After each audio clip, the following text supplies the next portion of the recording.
আসসালামু আলাইকুম রহমতুল্লাহ বরকাত। নবীজির একটি ঘটনা বলি। এক রাত্রে অন্ধকারচ্ছন্ন মেঘাচ্ছন্ন ছিল। অন্ধকার খুব কুচকুচে কালো ছিল। রাসূল সাল্লাল্লাহু আলাইহি ওয়াসাল্লাম চিন্তা করলেন, আমার চাচা আবু জাহেলকে এই সময় একটু দাওয়াত দেওয়া যায়।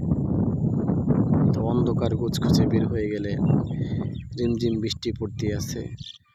চাচার দরজায় গিয়ে করাঘাত করলেন, চাচা চাচা ঘুম থেকে উঠেন, আমি আসছি আপনার ভাতিজা। কেন আসছো এই রাত্রে? আপনাকে দাওয়াত দেওয়ার জন্য আসছি।